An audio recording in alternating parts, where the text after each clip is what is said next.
Efter hovedrengøringen kan Berger ikke finde nogen ting, og der har stået mange små, skarpe skærmysler, fordi fru Betty med sin sødeste stemme har sagt, at hun kan så godt forstå, at Henry ingenting kan finde, for alle ting er på plads, og det kan et mandfolk sidst af alt tænke sig. Og Berger har svaret, lige så venligt, at det har hun så fuldstændig ret i. Man kan sidst af alt tænke sig, at noget er på plads. Endnu står barometret lidt på storm, da Berger kommer hjem og sætter sig til middagsbordet. Blomkål med rørt smør. Fru Betty er endnu i køkkenet. Hun skal bare lave koteletterne færdig. Else Marie har helt fri dag i dag efter hovedrengøringen. Blomkålen dufter friskkogt og appetitlig op imod ham. Smørskålen står lige ved siden af hans tallerken med det lækreste hvide smør.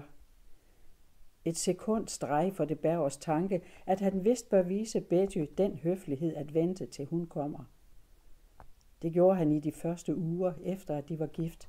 Men hvilket menneske kan blive ved at hænge sig i alle disse former, som ikke er andet end vedtagende bagateller? Til syvende og sidst er det jo bare de modige og åndeligt frigjorte, som en gang for alle drejer halsen om på alt dette vedtagende, som kun er til plage. Berger beslutter sig til at spise, og mens han ivrig og glad går løs på sin beslutning, opdager han, at han ikke har fået nogen gaffel. Gaflen er virkelig glemt ved hans kuvert. Han famler til højre, og han famler til venstre. Der er ingen gaffel. Han ser forvirret ud over bordet, men øjner kun en opsats, som rager op i midten. Nu bliver hans mad kold, og han har ikke fået nogen gaffel. I dette øjeblik står alt stille i Bergers hoved. Her kommer han hjem for aset og har kun et par timers hvile, og så skal han først fare huset rundt og lede efter en gaffel. Det er virkelig for galt, at nu, når der skal være sådan en orden over al orden, så resulterer det bare i, ja, han kan i sin opblussende vrede ikke finde ord for, hvad det resulterer i, men han har i hvert fald ingen gaffel fået, og hans mad står her og ryger lige op i næsen på ham og bliver koldere og koldere. Skal han begynde at spise den med fingrene for at vise Betty, når hun kommer ind, at man her i huset endnu befinder sig på urstadiet, og længere kommer kvinder aldrig.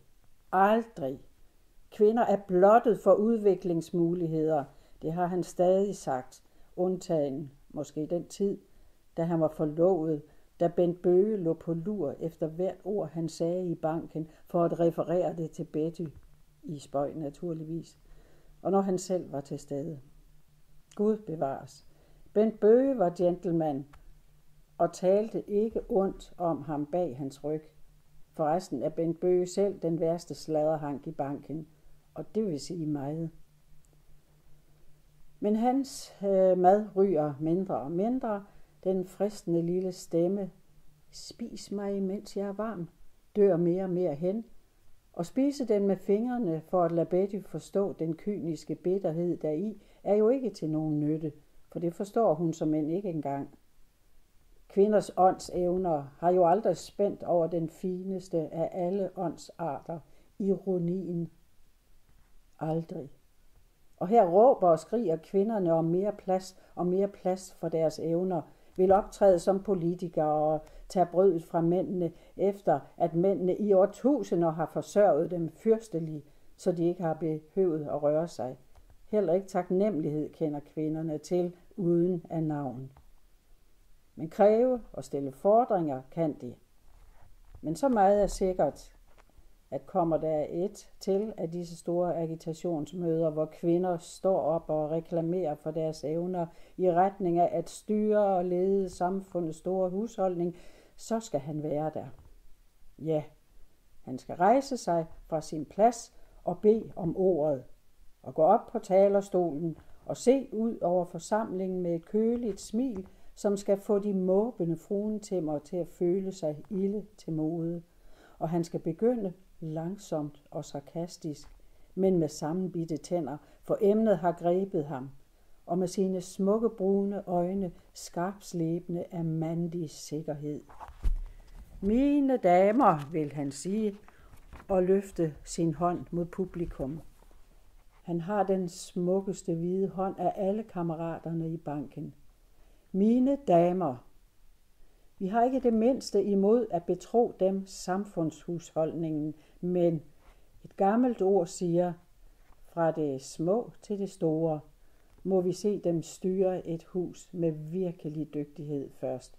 Systematisk gennemført, forstår de, som mænd ville styre et hus, hvis det var deres opgave, således at det hele var ordnet, så man kunne strække hånden ud efter tingene og gribe dem i blinde. Tror de, vi i vores banker eller store offentlige institutioner pludselig sidder og mangler for eksempel en gaffel, og ikke aner, hvor der er en gaffel? Her kan Berger tydeligt høre sit auditorium le og applaudere, mens kvinderne ser slukkede ud. Tror de, mine damer, at vi lader en lille Per vandre omkring med alle gaflerne i en støvklud? Men Berger kommer ikke videre i sin optræden, for mindet om lille Per får hans vrede til at stige til svimmelhed. Det er ligefrem til at få hjerneblødning af at se den slags sløseri. Lille Per kan jo have gravet alle gaflerne ned i haven, og han kan ikke finde en eneste af dem, eller han kan have foræret dem bort i sin umådelige gavmildhed, som han har arvet efter sin far. Og nu skal han til at slide sig ihjel med ekstra arbejde for at skaffe nyt sølvtøj. Nej, man er alt for overbærende over for kvinder. Det er sagen. Berger har fået hovedpine af ærgelse. Dette her er for galt. Nu er hans mad kold, så det isner i tænderne. Hvis det nogensinde kommer så vidt, jo, man er for overbærende. Fortidens mænd forstod bedre at traktere kvinder.